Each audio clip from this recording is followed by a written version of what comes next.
The morning of the race was buzzing with energy. The sky was clear, the air was sharp, and the road stretched out like a long promise waiting to be fulfilled. My teammate and I stood beside our cars, engines roaring, tires warmed, and our determination sharper than ever. We had trained side by side, learned each other's strengths and weaknesses, and now we were about to put it all to the test. The crowd cheered, but in my mind there was silence. Only one thought consumed me.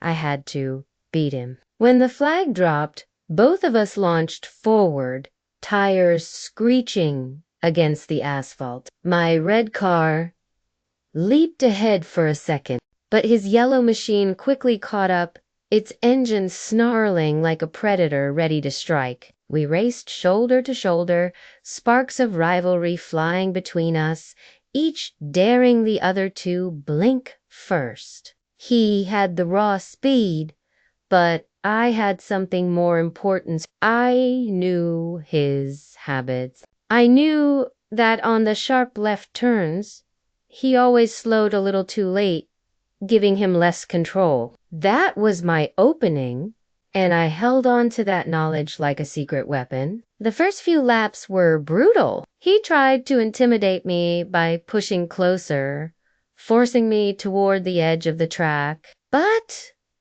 I stayed calm, focusing on precision instead of panic. I shifted gears at exactly the right moments, my hands gripping the wheel with unwavering confidence. I could almost feel the rhythm of the road flowing into me. Every bump, every curve, every stretch of straight path became part of my heartbeat. On the fourth lap, my chance came. A long stretch opened before us, and I watched as he leaned into his speed, pressing the accelerator with everything he had. I resisted the temptation to match him right away. Instead, I stayed close, waiting for the curve I knew was coming. As predicted, he rushed into it recklessly, braking too late. His car drifted wide, just enough for me to slice through the inside lane like a blade. The crowd erupted as I surged past him,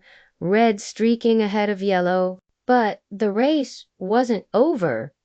He wasn't the type to give up. I could feel his presence right behind me, like a shadow glued to my tail.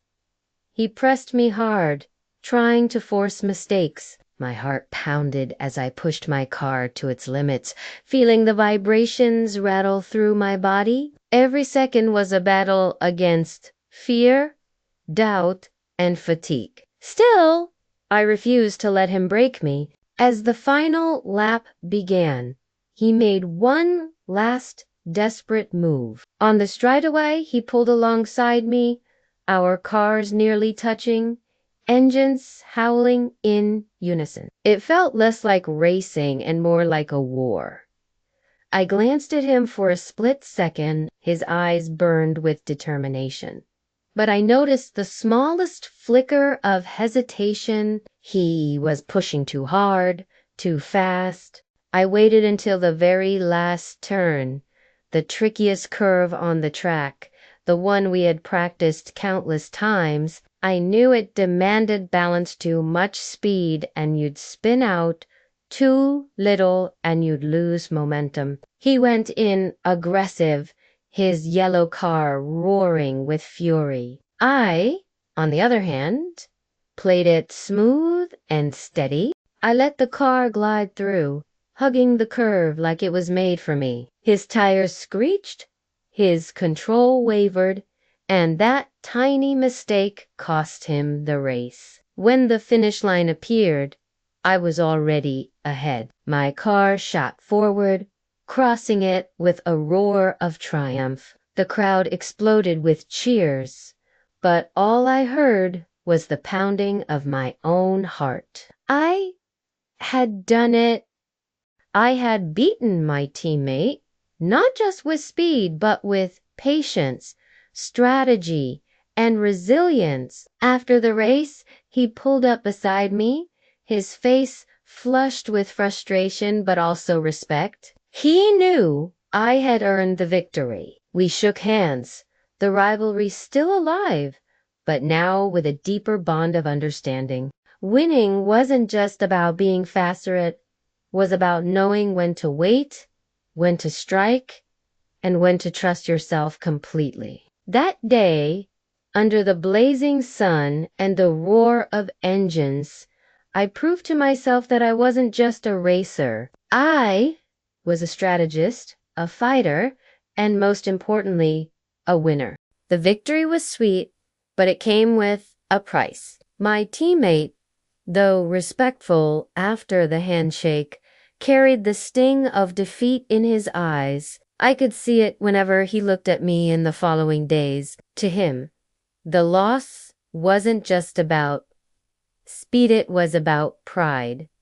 And pride, once wounded, always seeks redemption. News of our race spread fast. People loved the rivalry between us two drivers from the same team, pushing each other beyond limits. Sponsors leaned into the story, fans fueled the fire, and soon an official rematch was scheduled.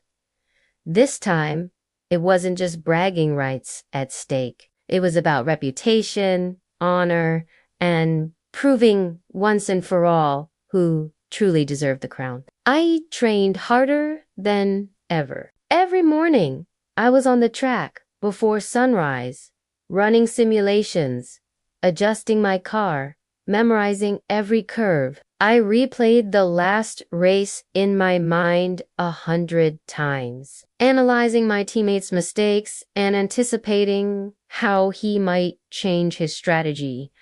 If I wanted to stay ahead, I couldn't rely on the same tricks. I needed new ones. Meanwhile, I could sense his determination. His yellow car was upgraded faster, sleeker, tuned to perfection. I caught glimpses of him training, and he wasn't holding back. He practiced overtakes, aggressive cornering, even reckless maneuvers I had never seen him attempt before. He wasn't just preparing to race me, he was preparing to destroy me. The day of the rematch arrived under a blazing sun. The track was longer, more complex, filled with treacherous curves and blind spots that demanded razor-sharp reflexes. The crowd was massive this time, chanting, waving flags, eager to witness the clash. As we lined up at the start,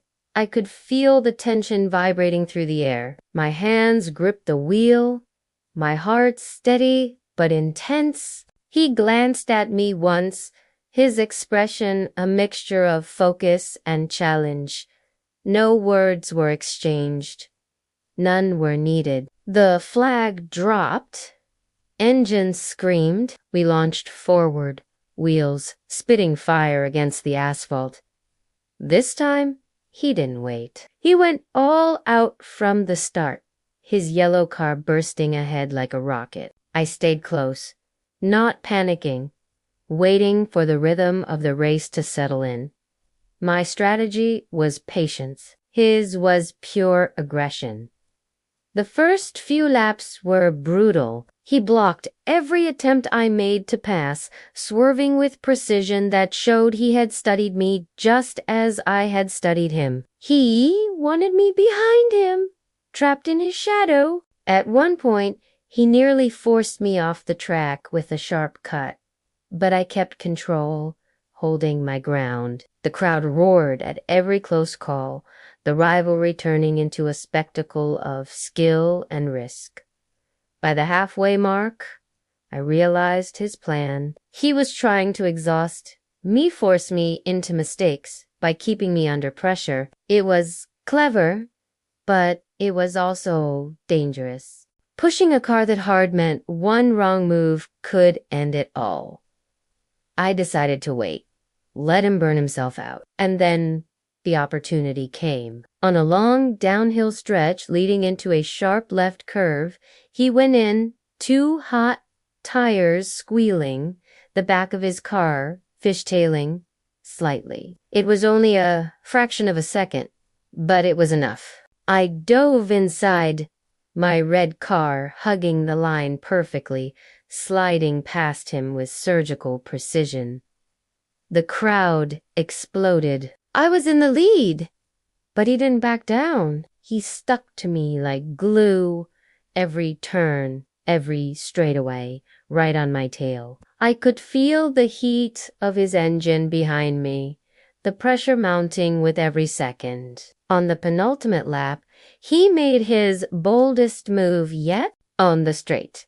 He pulled alongside me, our car so close the side mirrors nearly kissed. We were neck and neck, speedometers pushing the limits, engines howling like beasts in battle. I glanced at him. His eyes were wild, desperate, unrelenting. He wanted this win more than anything, but I wasn't about to give it to him. The final lap began. The track ahead twisted like a serpent, the most dangerous part of the course.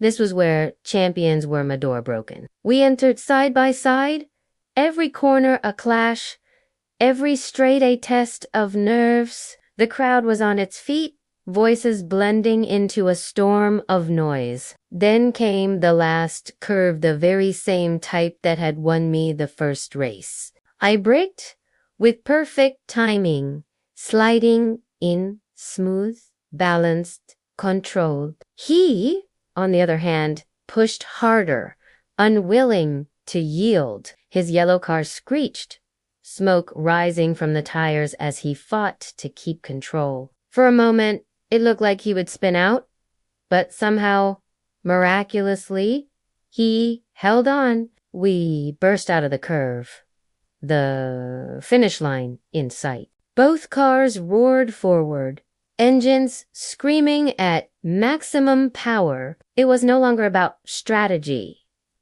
It was raw, pure speed. I pushed everything my car had, every ounce of energy left in me. He did the same. The line drew closer. 10 meters. 5, 3. We crossed almost together. The crowd went silent, waiting for the result. My chest heaved as I gripped the wheel, my heart pounding louder than the engine. Then the scoreboard lit up. My name flashed first. By less than half a second, I had beaten him again. Relief and triumph washed over me.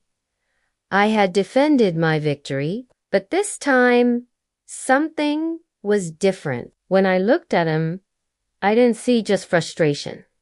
I saw respect. He had given everything, and so had I. There was no shame in his defeat, only pride in how close he came. We shook hands again, but this time it wasn't rivalry, it was brotherhood. We had pushed each other beyond our limits, and in doing so, we had both grown. The crowd cheered, not just for me, but for the battle itself. I knew this wasn't the end. Rivalries like ours don't fade, they evolve. There would be more races, more battles, more stories to tell. But on that day, under the blazing sun and the roar of vengeance, I had proven once again that victory isn't just about speed. It's about patience, courage, and the will to never surrender. And that's how I beat my teammate in the rematch, securing not just a win, but a legacy.